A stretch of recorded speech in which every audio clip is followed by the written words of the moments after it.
सरकारें आती, वादे करती हैं और वादे न पूरे करने पर बदल जाती। पर वर्तमान सरकार की बात ही कुछ और है। लोग कहते हैं लहर बड़ी स्ट्रांग है, लेकिन तेज और ऊंची लहरों पर जब आम आदमी अपनी छोटी सी कश्ती लेकर निकलता है तो कहीं पहुंचेगा या बह जाएगा ये कहना मुश्किल हो जाता है। लहर तो खूब स्ट्रांग है, पर बेरोजगारी के थपेड़ों ने देश के युवाओं की कॉन्फिडेंस की गत बना दी है। इधर लॉकडाउन की बद इंतजामी, कोरोना के खौफ से धंधा मंदा हो चला है, लेकिन जो वादे हुए थे गुड गवर्नेंस के वे कहीं खो से गए। नीतियां इस कदर टाइट हैं कि बिजनेस करने वाले हिल गए हैं, नौकरी की आस रखने वालों की बात तो भूल जाइए। लोगों की पेंशन तक में से कटौती की जा रही है।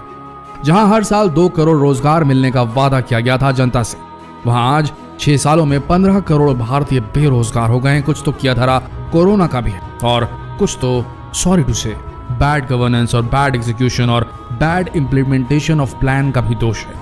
सालों साल ड्रॉप लेकर कॉम्पिटिटिव एग्जाम की तैयारी करने वालों की हालत खराब है, क्योंकि एग्जाम्स ही नहीं हो पा रहे हैं। क्या यही गुड गवर्नेंस है, जहां पब्लिक तंग आती रहे और सरकार रूल्स रेगुलेशन थोपती रहे और मीडिया प्रोपेगेंडा करते हुए लहर को स्ट्रांग बनाए रखे?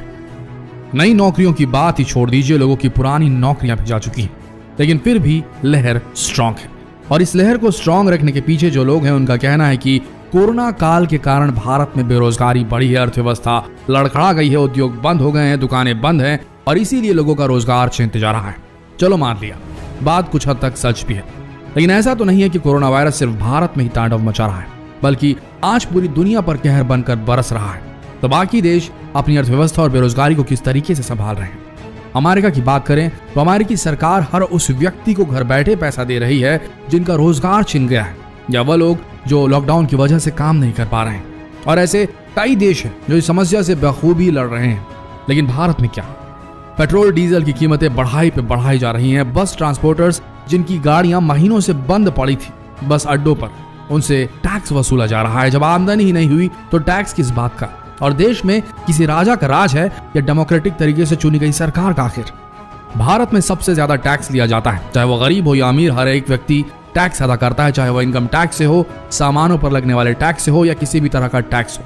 हर तरह का टैक्स एक भारतीय नागरिक सरकार को देता है और यह सिलसिला कई सालों से चलता आ रहा है।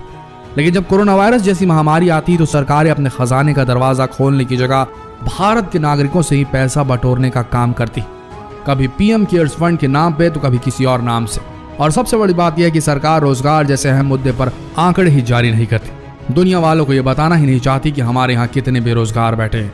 और जब कभी भी बेरोजगारों की आवाज उठती है तब उन्हें 10-20 किलो चावल देकर शांत करा दिया जाता है। अब आप सोच रहे होंगे कि जब सरकार बेरोजगारी के आंकड़े जारी नहीं करती तो आखिर ये आंकड़े आते कहां से? तो आपको बता दें कि 45 सालों से एक संस्था काम कर रही है इस पर, जिसका नाम है CMI यानी कि centre for monitoring Indian economy. और ये संस्था 45 सालों से बेरोजगारी के आंकड़े इकट्ठा कर रही है। उसके हिसाब से बेरोजगारी सबसे ज्यादा है इन सालों में। आज की तारीख में चाहे प्राइवेट सेक्टर हो या गवर्नमेंट सेक्टर, हर कोई बेरोजगारी की मार झेल रहा है। बात करें ऑटोमोबाइल सेक्टर की तो यहाँ पर करीब 30 लाख लोग अपनी नौकरियां गंवा चुके हैं। वहीं रिटेल सेक्टर में 60 लाख लोग अपनी नौकरियां गंवा चुके हैं। रेस्टोरेंट में काम करने वाले कर्मचारियों की संख्या भी कम नहीं है, यहाँ भी 20 लाख लोगों से ज्यादा की नौकरियां जा चुकी हैं। वहीं सबसे बड़ी रियल एस्टेट इंडस्ट्री में 1.5 करोड़ से ज्यादा लोगों ने अपनी नौकरियां गंवाई हैं। ट्रैवल और टूरिज्म में काम करने वाले लोगों का तो इससे भी बुरा हाल है। यहाँ पर करीब 4 करोड़ लोग बेरोजगार हो गए हैं। BA, BCom, PhD जैसी डिग्री के साथ क्वालिफाइड लोग पान के ठेले खोल रहे हैं, सड़कों पर पकौड़े तल रहे हैं, सब्जियां बेच रहे हैं। और शायद सरकार का लोगों को आत्मनिर्भर बनाने का यही प्लान है और इसी तरह से वो हर किसी को आत्मनिर्भर बनाना चाहती है। लेकिन आप खुद सोचिए, क्या आपने इतनी पढ़ाई, इतनी मेहनत सिर्फ ठेले खोमचे खोलने के लिए की थी? ऐसा नहीं है कि 2014 के पहले हमारे देश में बेरोजगारी नहीं थी, बल्कि बेरोजगारी की मार भारत आजादी के बाद से झेलता रहा है। लेकिन इन 6 सालों में ऐसे कई डिसीजंस, ऐसे कई निर्णय लिए गए जिनसे सिर्फ और सिर्फ आम आदमी ही प्रभावित हुआ, ना कि सरकारों के संरक्षण में पल रहे बड़े बड़े उद्योग और उद्योगपति, बल्कि ये तो और फूलते फलते जा रहे हैं और एक आम आदमी बेरोजगारी और महंगाई के दलदल में डूबता जा रहा है। लेकिन सबसे बड़ी बात यह है कि जब भी बेरोजगारी के इस मुद्दे पर आवाज उठाई जाती तो उसे दबा दिया जाता है, 10 किलो चावल देकर शांत करा दिया जाता है, जो कि लहर स्ट्रांग है। क्यों है नहीं पता, लेकिन लहर स्ट्रांग है। जानने वाली बात यह है कि अब लोगों की जेब में पैसा नहीं है, लेकिन पेट भरना भी जरूरी है। तो ऐसे में लोग क्या कर रहे हैं? आपको बता दें लोग अपना घर चलाने के लिए लंबे समय से जिन म्यूचुअल फंड्स में इन्वेस्ट कर रहे थे, उन्होंने अब पैसे निकालने शुरू कर दिए हैं। इस साल की जुलाई की बात कर रहे हैं कि रिपोर्ट के हिसाब से अब तक म्यूचुअल फंड से 10 अरब रुपए निकाले जा चुके हैं देश भर में। वहीं जिन लोगों के पास म्यूचुअल फंड नहीं था, उन्होंने सोना गिरवी रखकर पैसा उठाना शुरू कर दिया। वहीं सोचने वाली बात यह है कि गरीब आदमी क्या करे जिसने ना कभी म्यूचुअल फंड खरीदा, ना ही जिसके पास सोना है। वो अपना घर महीने भर कैसे चलाएगा? बात चाहे किसी भी सरकार की हो, वोट मांगने के लिए इनका सबसे अहम मुद्दा होता है रोजगार। और हर मंच पर एक ही भाषण बार बार गूंजता है कि हम बेरोजगारी दूर करेंगे, और उसी मुद्दे की नींव पर चढ़कर ये राजनेता अच्छा खासा वोट बटोर लेते हैं। शायद सरकार इस मुद्दे को सुलझाना ही नहीं चाहती, क्योंकि अगर ये मुद्दा सुलझ गया तो शायद अगली बार वोट मांगने के लिए उनके पास कोई बड़ा मुद्दा रहे ही ना। या यूं कहें, अगर लोगों की आवश्यकताएं पूरी हो जाएं तो सरकार किस मुद्दे पर वोट मांगेगी? अगर सरकारें चाहें तो देश के बहुत सारे मुद्दों पर काम करके उन्हें आसानी से सुलझा सकती। सरकार चाहे तो स्कूल, कॉलेज, इंडस्ट्री खुलवाकर लोगों को रोजगार दे सकती है। अमेरिका और कनाडा की तरह देश में एजुकेशन फ्री करवा सकती है। लेकिन असल में जब यही सारे मुद्दे खत्म हो जाएंगे तो सरकारें वोट किस मुद्दे पर मांगेगी, ये बात समझनी होगी। हमारी माने तो अब टाइम आ गया है कि नौकरी किसी और की नौकरी, नौकर बनने की इस होड़ से भारतीय युवा अब अपने आप को अलग करे।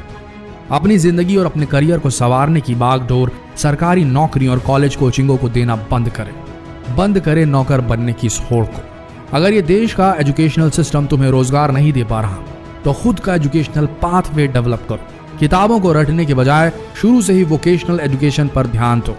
वो काम सीखो जिससे कुछ पैसे कमाए जा सके, नौकर नहीं एंटरप्रेन्योर बनो। अब तो बड़ी बड़ी मल्टीनेशनल कंपनियों ने भी अपने एम्प्लॉइज की डिग्रियां देखने के बजाय उनके कार्य कौशल को परखने का मन बना लिया है। तो भारत के युवा को खुद ही खड़ा होकर बदलना होगा और साथ देना होगा हर भारतीय अभिभावक को भी। एजुकेशन सिस्टम अगर रोजगार नहीं दे पा रहा तो खुद का एजुकेशनल पाथवे बनाना होगा, जहां किताबों को नहीं हुनर को पढ़ा जाए। और तब शायद दोस्तों भारत में लहर किसी की भी हो। भारत का युवा रोजगार के लिए यूं भीख की गुहार नहीं लगाएगा। बेरोजगारी का एक ही तोड़ है भारत में, स्वावलंबी बनना, सेल्फ डिपेंडेंट बनना। सरकारों का काम तो केवल अपने फेवर में लहर बनाना ही होता है। समझ सको तो समझ जाना, कभी हाथ फैलाने की जरूरत नहीं पड़ेगी। हो सके तो इस संदेश को देश के हर युवा तक पहुंचाना, क्योंकि आर्थिक आजादी भी जीने के लिए बेहद जरूरी है। जितना हो सके इस वीडियो संदेश को फैलाएं और शेयर करें इस वीडियो को देश भर में। धन्यवाद।